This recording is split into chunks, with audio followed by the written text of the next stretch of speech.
Good evening, everybody. Photography Live and Uncut here, and yes, we have made it.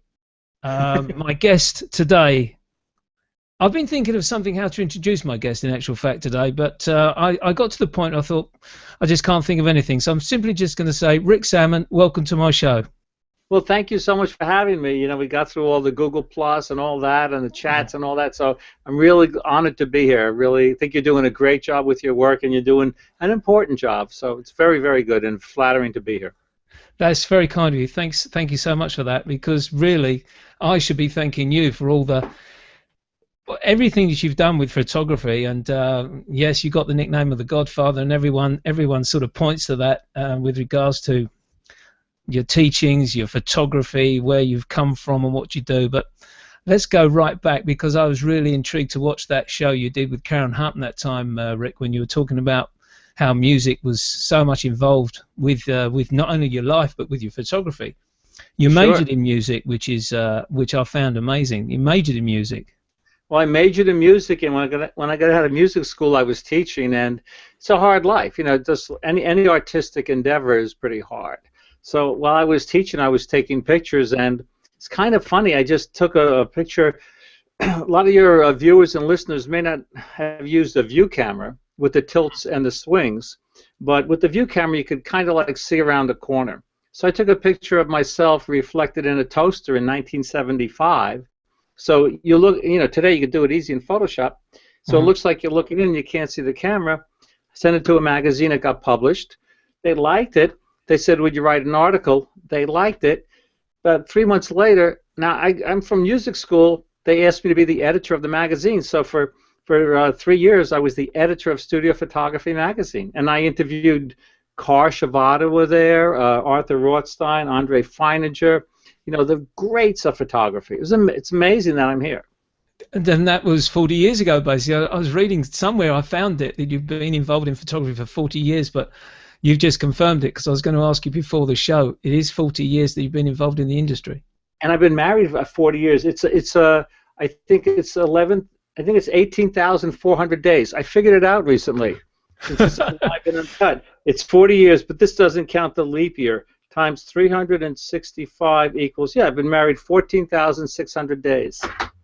Please don't start going into hours and minutes. I think that would you might get an error on your calculator there. Yeah. So this is interesting, because basically, as you say, there's a sheer chance that you took that photograph of yourself and it just went on from there. That was chance. Amazing, isn't it? Well, the thing is, I believe we create our own reality. I give a lot of motivational talks, and everyone says to me, "Oh, I want to be a travel photographer." I said, "Well, you don't know how hard I work. I'm in this office like 5 o'clock in the morning, you know, working my butt off, and I spend probably 80% of my time on the business stuff. And you know, of course, I travel and I love it, but I do believe we create our own reality." So, in these presentations I give, these motivational talks that I give around the country and around the world, I say we create our own reality, and they say, well, what book do you recommend to be a travel photographer? I say read Real Magic by Dr. Wayne Dyer, and he talks about how we can create our own reality, and I think we do. So getting back to that, I think we have to be aware of everything that's going on around us. Like, yeah, they asked me to be the editor of the magazine, but if I went in there, you know, with the tie-dye T-shirt and flip-flops, which I wear, of course, of course. And they say, oh, we don't want this guy, but I figure I'm going to give it a shot. So I kind of created my own reality. You know, you create your own reality. You don't have to do a show, right? You know, over there, you're in London, right? Yeah, just south of London, yeah. Oh, I love Wales, North Wales, the Conway Valley. Yeah, I do workshops there. I need to learn the language. Clan Roost. Oh, don't. My surname's Griffiths. I was born in England, but I've never spoken Welsh, so it's hard. That's as far as I go. But anyway, so for your listeners, I think it's important to realize that to a degree, you know, if you wake up, you have a job, you get fired, you're not in charge of your reality, but maybe you might have seen it coming, or you maybe should have had a backup plan or something. So I'm really a big believer in that be aware. like a fighter pilot has this thing called situational awareness, Yeah. where he's in the cockpit and he's aware of everything, and we have to go through life as kind of like that. We have to be aware of everything that's going on around us. Yeah, that's right. That's right. The film photography, when you started off the 40 years ago, that would have been film photography. When did you actually switch to digital, Rick? I went to Cuba in 2000 with the first Canon consumer digital SLR. I think it was Right. the 30D. I came back and I sold all my film stuff. I said, this is the way to go. Yeah. Because I was seeing Jay Maisel talk about when he first picked up, someone gave him a camera and he had nothing to do with digital until that day, and he went out and then he realized that all the rolls of film that he could bring through the customs was causing so much trouble that he could basically put on one wallet of SD cards or compact flash cards as he uses. Well, it's amazing, and like I was telling you before, the Canon cameras are getting smaller and lighter, and I have the new Canon 670 million megapixel camera that the glass is sharp, a detachable lens, and everything. So, yeah, I'm into digital all the way. And that's full frame as well. It is actually. It's full frame, crop frame, half frame, quarter frame. There are settings in there, and also there's a setting in here that you can press a button. Getting back to the view camera, you can look at the picture upside down, so you can check composition. The innovation of Canon is just amazing, isn't it? It is. What's your view of this 50 megapixel camera which is coming out of the Canon range? Have you had a chance to look at it at all in seriousness? It's an awesome camera, and I think if you're a fashion photographer or an architectural photographer, that might be great. But for I don't even have the super top of the line Canon cameras. For me, the Canon 5D Mark III, had that for like 3 years. It's amazing. Now, I have a new book out called Creative Visualization for Photographers. It just came out. Every single picture in here was, I'd say 98% of the pictures were taken with the 5D Mark III. Yeah, that camera has been out for what, nearly 3-4 years. It's still basically considered very highly regarded. It's amazing. It's basically, as you say, the majority of your work you do is travel photography. It suits your work to a T, doesn't it? For your nature work, which we'll be looking at later when we go to a screen share. Let's just switch back quickly to the musician thing, because I do find this fascinating. Because we were talking just before the show, you mentioned a couple of guys, Ansel Adams, obviously, but in the present day sort of guys which are around at the moment, Bryan Adams, Julian Lennon, and Moby, they're all producing work. There's something about this artistry that comes through, especially music. Well, I told my son when he was growing up, when he was thinking about majoring in college, I said, if you're good at one thing, you're usually good at a lot of things. If you're not good at one thing, maybe the same is true. You're not good at a lot of things. But I think if you're good at one thing, you're probably good at a lot of things. And if you're good at one creative field, you're probably good at another. Although I'm terrible at painting, horrible at painting. But so many of my photographer friends, Stephen Gleamer, who runs the Canon Explorers of Light program, an incredible musician. John Isaac, a UN photographer, former UN photographer. He was Michael Jackson's photographer, great musician. Joe Brady at the Mac Group, the Pocket Wizard guy, and a great landscape photographer in his own right. These guys are great musicians. Yeah, I find it amazing how it seems to coincide with one another. It's not for me. I did try music when I was at school, but I think sport was more sort of a magnet for me to get outside and do the rugby and the football and that sort of stuff. What was your first recollection of the camera, the first ever camera that you ever can recall using? Well, actually, I have it here. It's my two cameras. Now that you ask. My first recollection is my father had this Polaroid, and Fantastic. I remember him peeling this apart. I remember the smell. You just can't describe the smell. So he would, so this is like from the. This is from the late 50s or the 60s, I guess, the 60s. But then my first camera, believe it or not, this is my first, I'll put it against my shirt, it's just a little box camera. Is it the box Brownie, basically? I think it's a Brownie. Yeah, close to it. I remember playing with my grandfathers. Hadn't got a clue what I was playing with. I was so about 4 or 5 at the time. Yeah, but you think I just couldn't understand why I couldn't see the image properly through the viewfinder. It was such a clear, dusty image that I was getting. Never used it. Didn't put any film in it at all. But yeah, it's the first one that I remember. I have all his my father's cameras. It's just amazing that that we have far we've come. Really. It is really when you think about it. But it's basic. We're talking, as you say, year 2000. You started using a digital camera. That's only 15 years, and look what we can use now. And as you say, they're getting smaller and smaller with the innovations coming through on the mirrorless side of things. What's your view on mirrorless for cameras, Rick?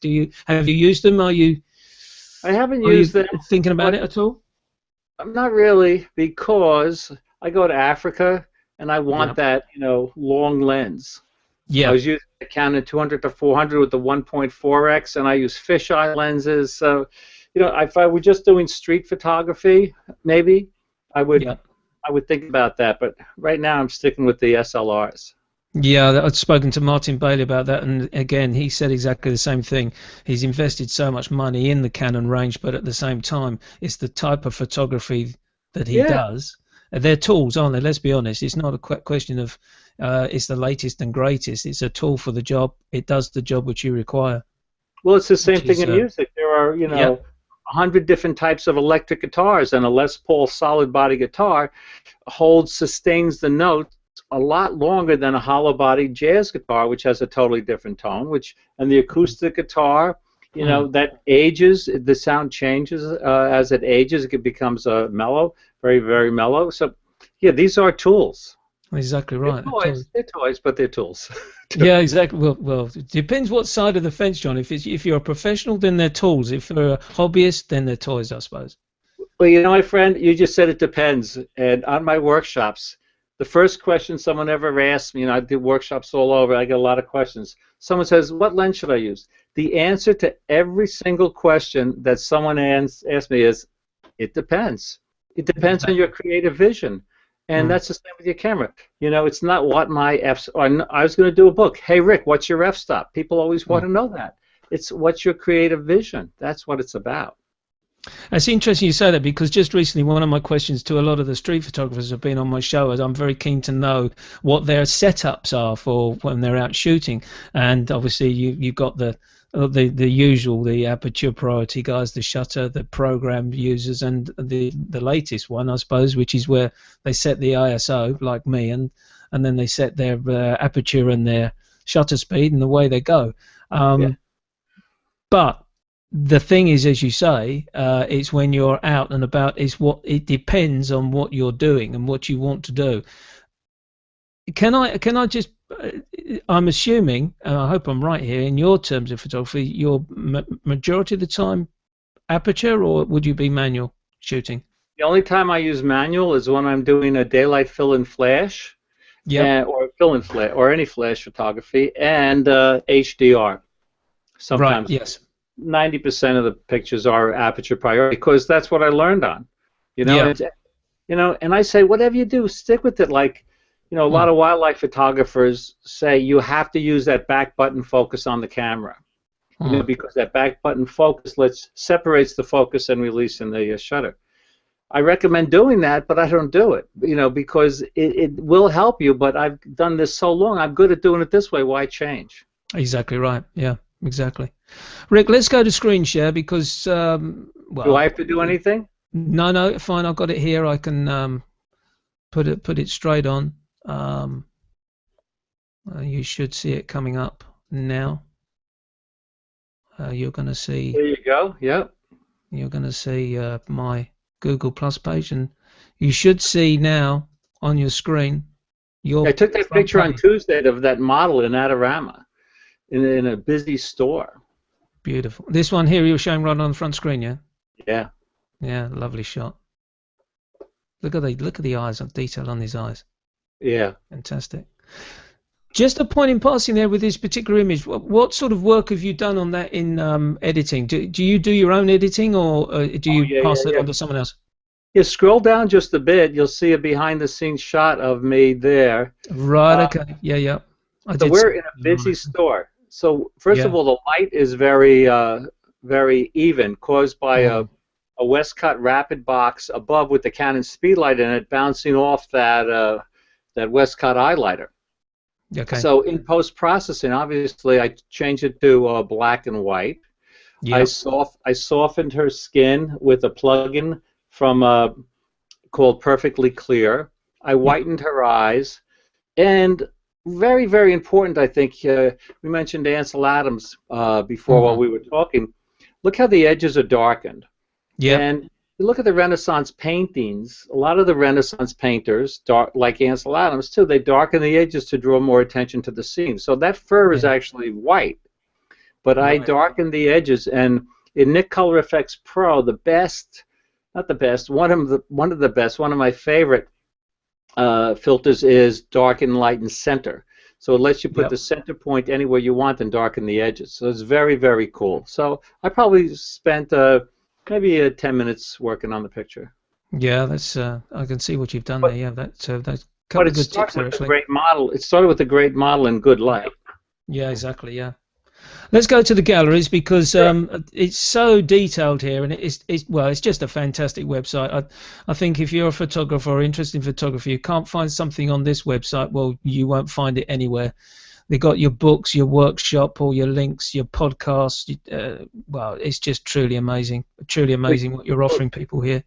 well, thank you, thank you, thank you. But Squarespace, it's a Squarespace site these Well, days. yeah, I use Squarespace as well, and what you can actually fact create with those websites and the templates, just amazing, isn't it? Amazing. It's amazing. You know how that got started? The kid was in college. I think Yep, he I think he borrowed like 12 or $16,000 from his dad to start it. And now, they got millions of customers. amazing story. Yeah. Yeah, the templates that they've got on the websites and the way they're developing it more and more to function with other opportunities, your blogs and your social Yeah, networking yeah, is truly amazing, truly amazing. What I want to do is, because there are, well, all the photography is fantastic. There's 4 pages which I'd really like to concentrate on. One is Beauty of Botswana. I was looking at these images, Rick, and um, it was. I forget. I'm really disappointed actually because I forget the photographer I was looking at. He's done a lovely blog on the trade of tusks in Oh, yeah. Africa, and his photography of the elephants and has been quite amazing. I must try and check his name at a later date. But these images here, I think if I'm right, I can click on one. That's it. That's Yeah. lovely. Get them Yeah. nice and big for the screen here.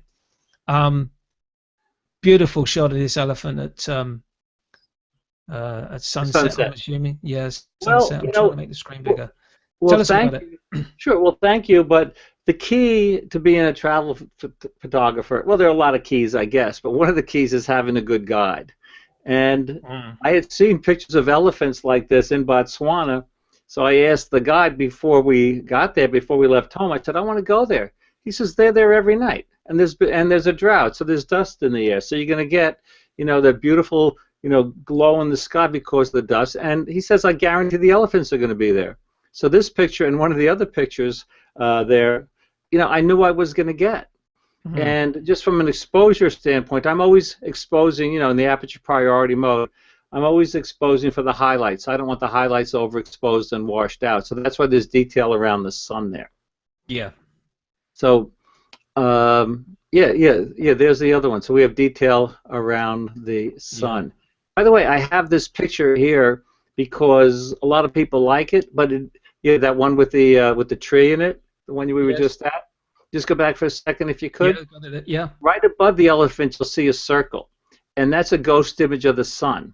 And I have this in here for teaching purposes because when you're shooting into the sun, you should remove all filters. Otherwise, you're going to get that ghost image because the sun is going to come through the filter, bounce off the front element of the lens back onto the filter, and you get that ghost image. So I could have taken it out, but I leave it in there as a reminder to people. So when I'm Yeah. interviewed by dedicated photographers on the other side of the ocean, I could share that tip.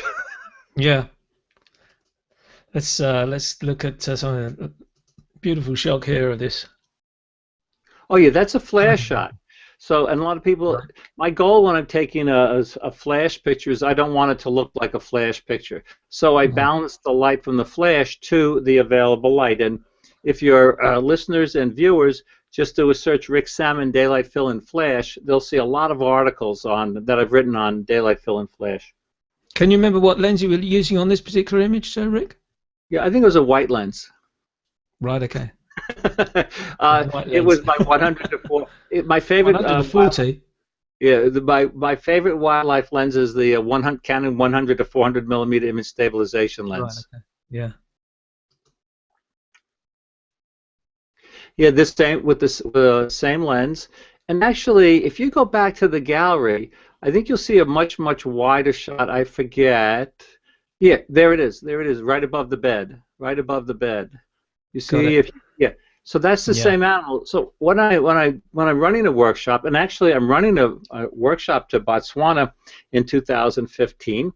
People can find out about that through my website. But I say take both types of shots. Take the Yeah. environmental portrait, like you see here, with a 24 to Hmm. 105, and then zoom in and take the close-up with your telephoto. So, as photographers, we're storytellers, and Yeah. just by zooming in or zooming out, we can tell the story. Otherwise, that picture that we looked at before could have been taken if they Uh, had, if they had these animals in the San Diego Zoo. It could have been taken exactly there. right. Yeah. Yeah. It could have been. Yeah. By Yeah. the way, do you know it's a leopard? Do you know how to tell the difference between a leopard and a cheetah? A cheetah No, go has on. a cheetah has these like dark bands coming down from its eyes. So you just have to remember that a cheetah is Yeah. so beautiful it makes you cry. So I'm with those you. It's black got the long bands, tear ducts. and Yeah. that's how you can tell the difference. Yeah. A lot of people get them mixed up. Let's move on to. I think probably my favorite set of images because Well, there's a thank little you. bit of HDR in some of this, but there's some great Well, sort thank of you. in around about street photography here. Really, it's getting close to that sort of Yeah, style. If you get my drift. yeah. Route 66. My wife and I have been to about 100 countries. Yeah. Pretty exotic places all over the planet. One of our all-time favorite trips was, and I mean it, was Route Right. 66. Yeah. Route 66, we went back in time. We rented a really cool car. I don't know. We don't have any pictures of it. Well, actually, the picture That of wasn't it, was it? no, but the picture of the diner there that you see with the tail lights going through it up at Yeah. the. My wife, I had to drive past the diner like 20 times until I got the shot. Well, we made the picture, Yeah. uh, Exactly. and I did a little bit of work on that. But Route 66 really provided an awesome experience. We're doing it again. We're doing it again this year after Photoshop World. Mm. It's obviously there's been documentaries of the route, and there's obviously been a song written about it. It just Well, this is cool. it's This is a place called the Wigwam Motel, and you could. nice I one. didn't stay in these wigwams, but you can stay in there. But what I talk about, this is HDR, obviously, Yeah, because this is what I was going to talk to you about. but it doesn't really look like, to me, No, it's a well HDR. balanced image. Pardon? It's a well balanced image. It hasn't been. Sometimes you get the HDR and they've just been slightly overdone, overcooked, so to speak. Yeah, oh, definitely, definitely. Yeah. But I was looking for separation here. That car on the Yeah. left is separate. When it comes to composition, this is my main thing: separation. So that Mm. car on the left is separated in that window, and the Yep. wigwams are separated over on the right. So we Yep. want to think about separating elements in the scene. That'll really help our composition. Yeah. Very true. Oh, well, this just demonstrates good Sorry. depth of field. So Yeah. if you want Exactly. Yeah. well, we also have separation. Look at the blue car in the background through the Mhm. rear window of the car on the Yeah. left. Yeah. I'm Yeah. thinking separation, but I also wanted to get maximum depth of field. So I'm using a wide-angle lens, small aperture f16, and focusing 1/3 into the scene.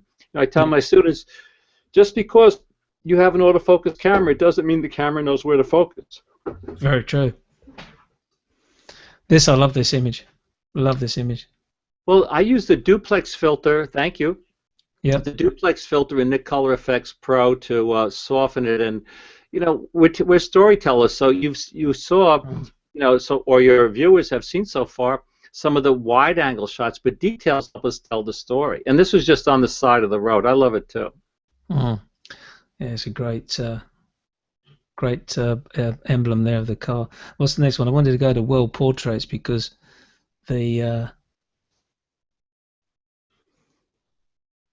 when I saw the title World Portraits, this wasn't exactly what I was expecting to see.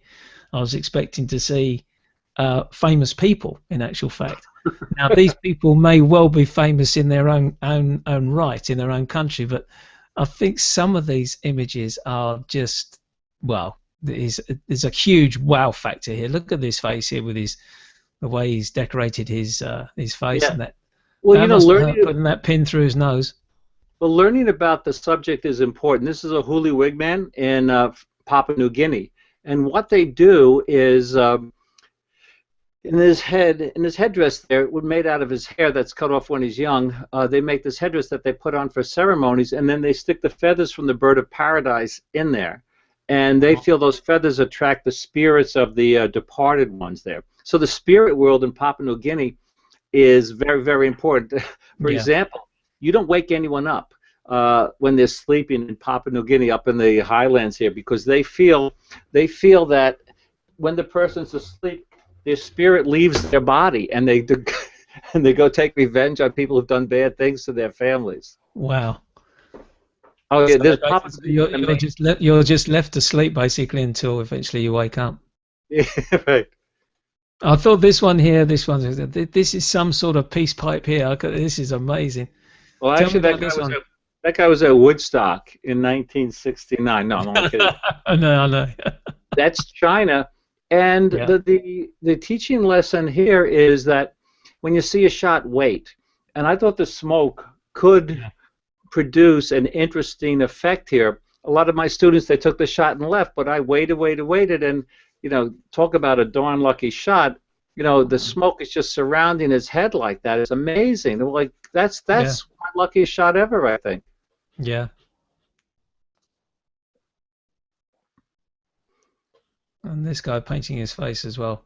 Yeah, that was in China at the Peking Opera. I always like to do something a little different, so we talked our way into the makeup room.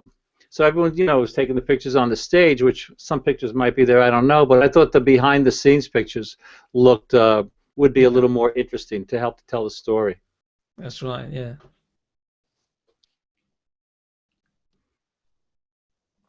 Oh, that official parking man there, the guy holding the sign, that's kind of funny. He's the official parking man in Old Havana, Cuba. In Cuba?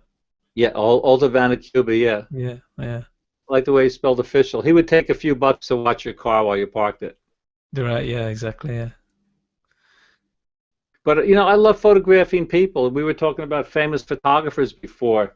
And Freeman Patterson had a wonderful expression that the camera looks both ways. In picturing the subject, we're picturing a part of ourselves. And I just love connecting with people like this long-necked woman in Myanmar. That's the next group of photographs that I was going to show, actually. Oh, Myanmar, out of all the places? No, sorry. No, my apologies. I was going to show 1 week on the Mara. Was the next one, but the reason I chose this one was because of the rings on her neck, because there was another image I thought that I saw where there it is there. You have it close. It's amazing. Look at the rings around her neck there, which. Well, people think their necks. This is part of their religion, isn't it, Rick? I don't know if it's their. They don't really know where it came from. But this woman, although it was taken in Myanmar, they're from Thailand, but their necks aren't really stretched. It's just that these things weigh like 25 pounds, and it pushes their shoulders down. Ah, so right. The necks aren't really stretched. It's an optical illusion. Ah, that's interesting. I hadn't thought of that. Yes, you can see now the slope of her shoulders, how they're... Yeah. Let's go to that next one, which is the week on Mara. Yeah, we were there in December with Jonathan Scott, who you probably know who he is. He hosted Big Cat Diaries, and it was very popular in England. Yes. It was like, yep.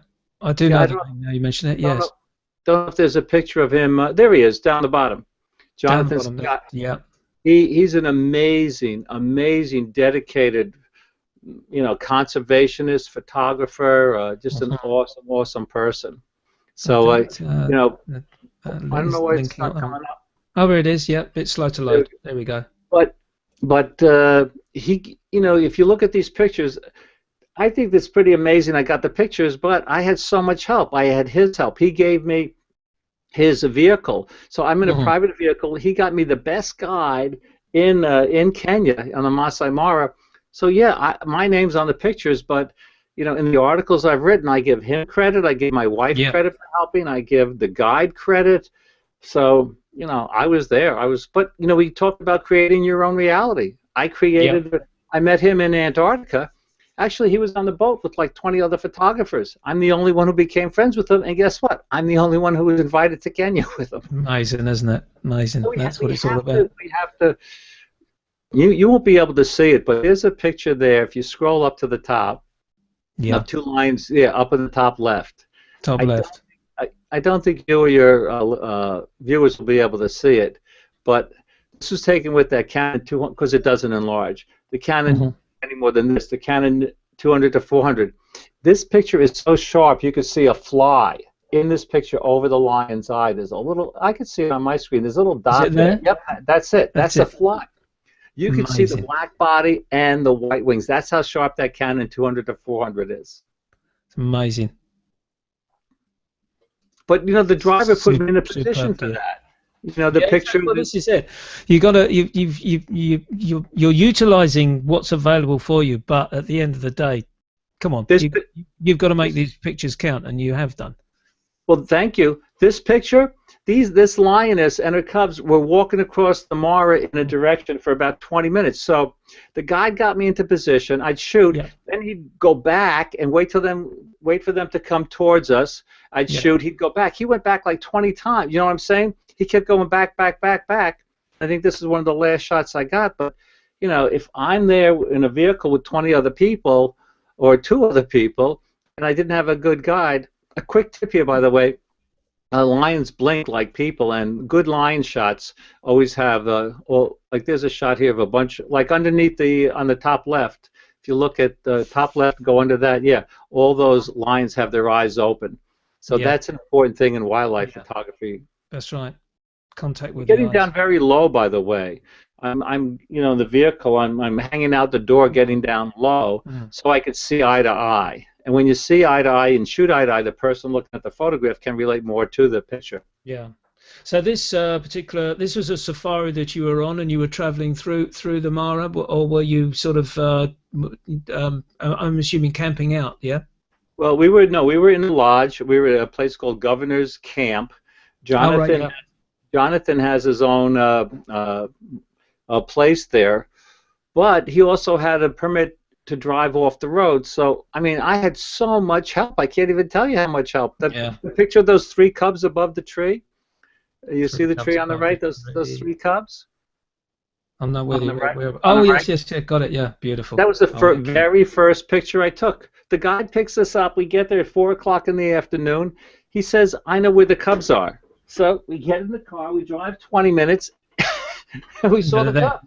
So the Amazing. guides are, and I really want to stress to your listeners and viewers the importance of having a guide and giving credit where credit's due. Yeah, very true. Yeah, you got to do that. The amazing imagery there, Rick, and at the same time, Well, let me thank you. just make sure. Yeah, we're back live now in terms of off the screen share, and it's nice in terms of the fact that you recognise all the work which goes on behind you when you're out taking these with the guides and the drivers and obviously having your wife there as well, which is important. She's passing me the lenses and changing lenses super fast. I mean, people say, "Oh, I'd love to be your assistant." Well, they wouldn't love to be my assistant because I take it seriously. Give me the lens. Come on, I gotta get that lens. Stop. Yeah. You know? Let's put your Canon gear cap on. Okay. So let's list out. We're on this safari here. Could you tell us the gear that you took on that particular safari? I took the 200 to 400 millimeter, the new Canon zoom with the 1.4x converter. The sharpest lens that Canon makes, what a lot of people say, the 70 to 300. Okay. An amazing zoom. My 24 to 105, and my favorite landscape lens is 17 to 40. Right, And two okay. Canon 5D Mark IIIs. And two Canon 5D Mark IIIs. Do you take anything else, something like a pickup camera to go out, say you're just going out to a restaurant? Is there something, like a smaller camera you take, or? Yeah, although my smaller camera... I think I know what you're going to take. My smaller camera just got bigger.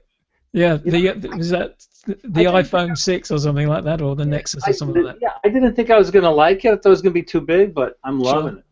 Yeah, it's interesting actually, because I asked that of one of my friends actually, and I said, "What's your go-to camera when you go walkabout?" And he picked his iPhone up. I nearly fell off my chair because I thought he was going to say something like a Fuji or a Leica or something of that nature. Right. But, there you go. So basically, always use Canon, and you never drifted away from that scene.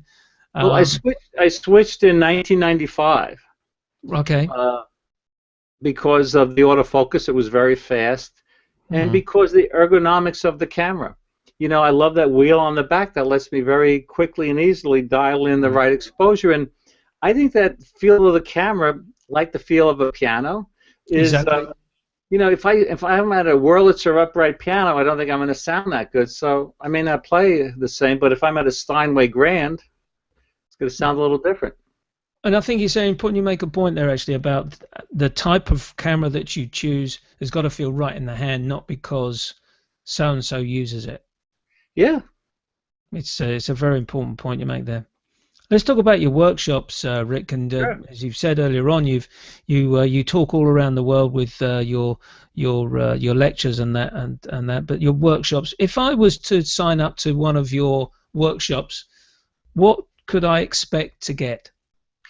My philosophy is this, and I have a sign on my desk. It says, people want to know how much you care before they care how much you know. Everybody knows what I know, right? F-stop, shutter speed, lenses, all this stuff. But I think they want to go with someone who really cares. And you talk to the people who come on my workshops, they know I care. I care about them having a good time. I care about them getting good pictures. I care about them learning more things in Lightroom and Photoshop. I care about them making new friends. I care about their safety. And I run these workshops with my wife. Like we're going to Provence, France in June with the white horses, the Camargue horses. Yeah, the Camargue horses, yeah. This is going to be an amazing experience. But a lot of people run workshops there. But I think ours are different because people know, and I know a lot of workshop instructors care, but we really care. Yeah, exactly, and that's the main thing. If you get that point of Jonathan Critchley, who I interviewed just before Christmas, in actual fact, I don't know if you know Jonathan's work. He does a lot of work down in that area with the horses, and he's well known for his sail photography and sail abstracts and the sea. And he's doing a few workshops with Michael Levin, another minimalistic type photographer, very similar to Michael Kenner's type work, but a slightly different approach. So that's a really good point actually you're making there, making sure that your client, your customer, your student is happy, everything that basically he's looking for, and you're caring for him and looking him through. So these workshops, what are they? One day, 3 day, 5 days? What sort of workshops are you offering out there? Camargue is like a week. Okay. Doing landscapes and the horses and cityscapes. But I do a workshop here in Croton-on-Hudson, New York. It's a weekend thing. I do workshops, so it ranges from a week to a few days, or a few days to a week. Yeah, and then obviously there's certain shows which you're visiting around America, and obviously where you've got to make presentations and that sort of things. But I love that. I love giving the talks. You know, I give a lot of talks. If you go on my seminars page, you'll see I do a lot of talks. Yeah, exactly. Yeah. And people want me to come talk to them. I say, well, I'll give you the talk for free. But I charge for the travel days, meaning that I have so much fun giving the talk, I don't even think that's work. But going through the airport, security, all that stuff, that's hard. Yeah, that's right. That's the difficult part of it, isn't it? We mentioned earlier on before, and I've mentioned this many times with regards to the Arcanum, and I've just, the last couple of weeks, moved on to Sphere 2, and I'm sitting in that cozy lounge waiting for the next stage, which we're going to find out soon. Tell us your thoughts about the Arcanum, Rick. You're involved with it. I've seen you involved in a couple of the hangouts and the chats with Trey. What's your thoughts on it? Well, I think Trey Ratcliffe is an amazing individual. I mean, he's the one who gave me the name, The Godfather. Oh, it's his fault, is it? Yeah. Well, he's like in his 30s or something. I'm 65 this year, so I guess he thinks I've been around, and I have been around a while. But I think that's a good way to learn, because you're not only learning from the master, you're learning from the other people in the group. So I think it's very innovative. I give him a lot of credit. I know a lot of Lori Rubin, who's one of the top people there. I work with her and Peter Giordano and all those guys. A.D. Wheeler, who I did a walk with. They had an Arcanum photo walk in New York City, which was a ton of fun. So I think they're doing a good job. And I say learn. I'm on Kelby 1. So I have stuff on Kelby 1. I have my own online stuff. So it's all good. You can learn from everybody. So what is your situation with regards to the Canum? Are you going to be one of the masters in Sphere 2, or are you sort of sitting behind the scenes advising? I'm the Godfather. Right now, I'm not involved with the apprentices. Right now, something just happened. Did I lose you?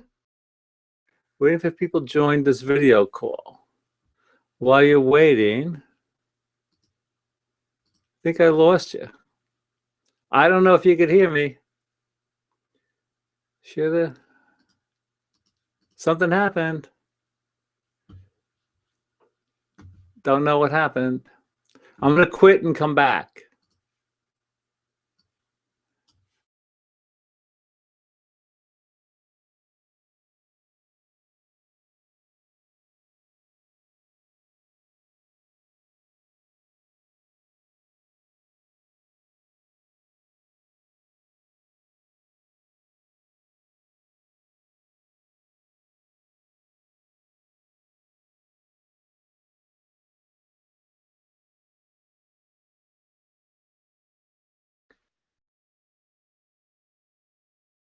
Waiting for people to join this video call. Lost you. Sending you an email. I don't know if you can see me.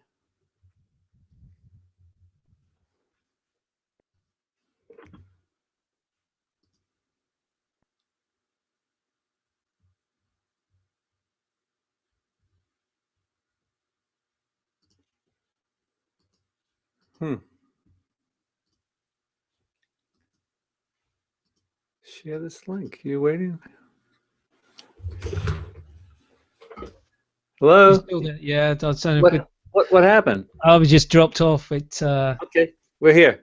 We're still there, yeah. So sorry, we're just very briefly, because I'm getting a bit nervous now with regards to losing this link again. But you look a little pixelated. Yeah, it's the internet thing, which I can't do anything about, unfortunately. Let me just. I don't want to touch anything here, Rick, because I had this before, and I was talking to David Brookover, and it just seems to just drop off from time to time, which is annoying. It does. Yeah. So anyway, we were talking about the Arcanum. I couldn't agree more with you, actually, Rick, with regards to the way the Arcanum works, as I've said many times. So apologies for repeating myself to my regular viewers and listeners.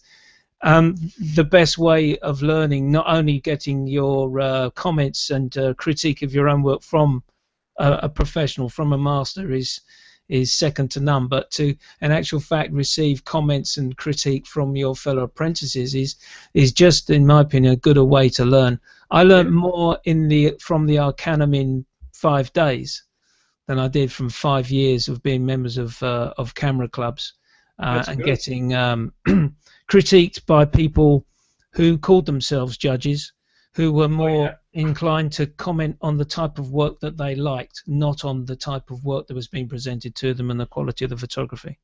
Yeah. It's one of those things which it's good. It's very good. It is a very good setup, and I'm intrigued to know what's going to happen in Sphere 2. But they keep saying there's things are going to happen, so I'm waiting for that to happen. Good. So we're at the stage, Rick, where we're going to talk about your favorite photographer now. We did talk about the possibility of you giving me one-word associations with some photographers I had listed down here, but you decided to go with the one photographer, Well, your favorite photographer. So who would that be? I didn't know. I don't know if I have a favorite photographer. I think there's so many unbelievable photographers, but we could just learn a lot. Actually, I have favorite painters like Vermeer, who did the girl with the pearl earring. Yes. We could learn a lot from looking at Vermeer, and I tried to copy one of his pictures actually. Yeah, I saw that. Yeah, so I tried to copy the lighting and the shadows and the catchlight in the eyes. So I would say he's my favorite painter, and if you haven't seen the movie Tim's Vermeer, it's about this guy Tim. It's produced by Penn and Teller, believe it or not, and this guy Tim figured out how Vermeer was able to create paintings like no one else that looked like photographs with these beautiful gradual tones. It was amazing. It's called Tim's Vermeer. Have you seen the documentary put together by David Hockney? Do you know David Hockney at all? Yes, I know the name. Okay, David Hockney came across this idea that he firmly believes that the painters from that era and possibly earlier were basically painting using the camera obscura. Camera obscura, exactly. Well, that's what Vermeer used, but yeah, he had a little twist on it.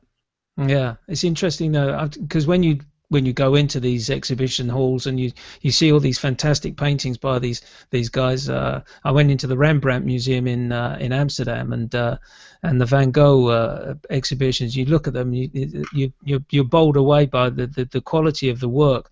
And then when someone turns around to you and says, "But there's a possibility they were using that type of work," it does make your mind sort of switches it around a little bit to make you think that the quality of the work they've been able to do to create their work that they show.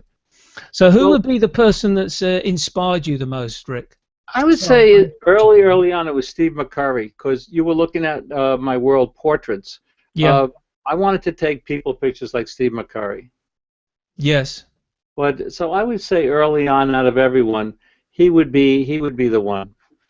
He's an amazing photographer, and the story of the Afghan girl is just amazing. I think the funniest thing I saw in one of the documentaries with Steve McCurry was when he was in Pakistan, and he walked down the street, and he noticed that his picture of the Afghan girl was in the window, and he went in, and he said, "How much for this?" And this guy was selling this thing for, I don't know, $10 or something like that, equivalent of $10.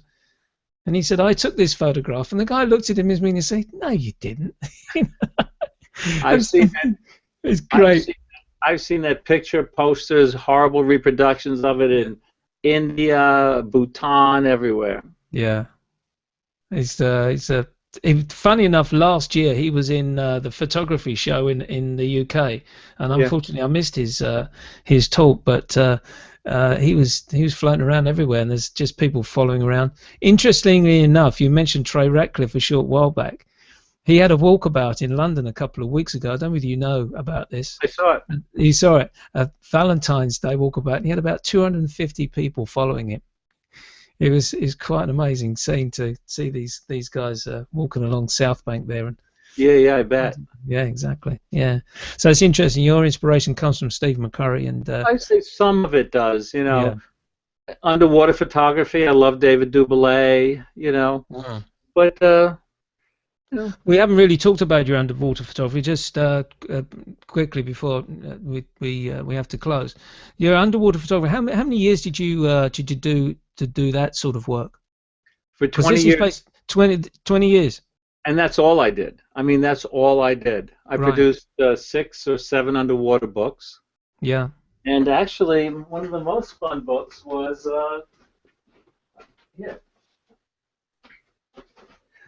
one of the most fun books. It's not a plug for the book because it's out of print, but it's called Under the Sea in 3D, and the kids wear the 3D glasses. Oh, really? And the anaglyphs, which were made by my friend David Berder in England. He made, I have a stereo camera in a housing, and he would make these anaglyphs. So, actually, do I have time to give a quick business story? Sure, go ahead. Yeah. Never give up. Never give up. I had this idea, and I went to National Geographic with the idea, and I made a little dummy with just like 2 or 3 pictures and the glasses. And I go down, I see the head of the National Geographic Book Division. So with all my enthusiasm, he's sitting behind this big wooden desk and a leather office and everything. So I say, check this out. This is going to be amazing. Kids, parents all over the world, they're going to love it because it's interactive. So he puts on the glasses, looks at the dummy, goes to the next page, and says, Rick, this is old technology. What? And that was it. There was that silence. So I'm Italian. I never give up. Okay? So basically, he was kicking me out of his office. The next week, to make the long story short, I signed a contract with a nature company for 6 books. They sent us to Africa, Tahiti, Bonaire, Fiji, Costa Rica. We went all over the world making these 3D books. And they only have 12 pictures in them. Amazing. And National Geographic didn't want to know. No, and no, they didn't want it. And the nature company wound up buying them. It was 20,000 copies each. Paid for my son's college education. Exactly right. Now you so never give up. Never give up. Very true. And you got a 3D camera that you used there, did you say? Or was that a stereo? What do they call it? Stereophonic camera or something? He's got another one. He's got another one in the back there. Yeah, they're called stereo realists. And they were made in the 50s. Yeah. And it basically has 2 lenses, and you look through the middle. I've seen that, yeah. So I had 3 of these. That's all you used. I had 3 of these because they're so old. You have to like go like this with the spring, and then and then take the picture. Who knew if they were going to break or not? Exactly. And of course, underwater photography comes with all its other problems as regards to focusing and lighting and leaking. Else. Everything's going to leak. Exactly, yeah. Something's going to leak eventually. But yeah, I have all these underwater books, but I didn't need another picture of a clownfish, so I moved on. Exactly. A friend of mine took some lovely underwater photography, and I did feel sorry for her. Every time she showed her photographs in a competition, the judge would say, "Now I don't know whether this was taken in an aquarium or whether it was taken for real deep down 5 meters, 10 meters in the sea." In the end, I took her aside one evening and I said, "Look, you've got to actually state where this photograph was taken and how deep you were, because otherwise they're going to immediately think they were taken in an aquarium." They don't know. But she was very good. Good. Yeah, it's lovely. Okay, Rick, thank you so much for joining us today. Been fascinating talking to you, and thank you again, really, for all the work that you've done and your website that you share and everything else that you do for us in terms of your enthusiasm. It's fantastic. So thank you very much indeed for your time, Rick, and I'm glad that we managed to get the show rescheduled. Thanks again for that, because usually it's a case of I'm busy, I have to organise it another time. Well, thank you. You did a great job. You mentioned enthusiasm. I took the Dale Carnegie course when I was 38, and that's a course on public speaking and human relations. And one thing you learn there is that you're enthusiastic. If you act enthusiastic, people around you are going to be enthusiastic. And like I said, that's another thing on my workshop. I could be there saying, shoot at F8, and catch it. But if I say, this is an amazing scene, if you shoot this, it's going to be, so you have to be enthusiastic. Yeah, you do. You have to be up there for it. You are indeed. Thanks again, Rick. Basically, to everyone, as I sign my show off, I say this every time. If you are going out shooting, because I'm not like Rick. I don't walk around with all the cameras and all the beautiful lenses he's got. I'm just a one camera, one lens guy. So when you go out shooting, leave your camera bag at home. Have a good time, guys. Thanks for your time. Bye for now.